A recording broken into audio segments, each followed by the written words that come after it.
Jaram, hino ɗo taarika fiima antu heɗito moƴƴa. Fiino Bartimawo wuntiri. On mo torike hendoto nafoore kaawakeeji. Hari ɗateɗen no wondi e collaare, naange ngen no wuli iwrude ka kammo. Torotoɗon no jooɗi ka sera laawol, te o nani hito paɗe goɗɗo wo o fonta jungo. Wallelan, o korelan kaalisi. Nyande goo, hari hino waywasi tawi yimɓe saare yeeri ko nden fo no yaltidinde wootere.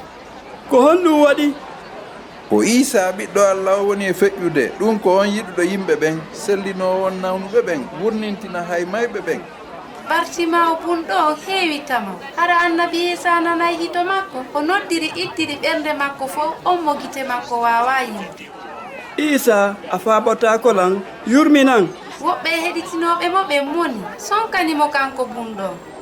Fanku pottoɗa ɗo, si wona ɗum. Noddugol annabi Isa koko tonga non. Bartimawo heɗaki yimɓe ɓe, ɓurin o ɓurti ewnade wiya. Isa jomiraɗo faabolam mi torkema.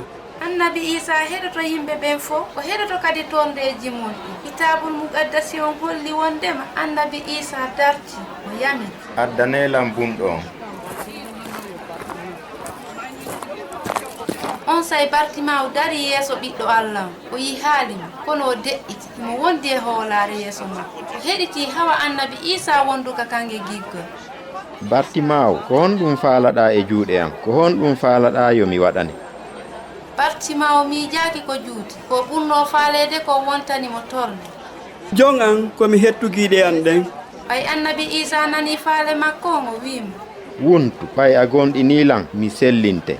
Fewndu on tuma gite Bartimawo ɗen udditi ko laaɓi boy, gite makko ɗen yihi. O heɗitino toraare makko nden e o heɗitino ewango makko ngon. Himo heewi weltaare. O jarni annabi Isa. Gila nden nyande o jokkiri annabi Isa ittiri ɓernde makko nden fof. Ka kitabul muqaddasi Allahu on no daali. Jantolan fewndu ande mi faaboytoma teddinami kadi. Ko Husaynatu wonno e yewtude mi weltanike ma fii ko heɗitiɗa ko hiɗen e saayi.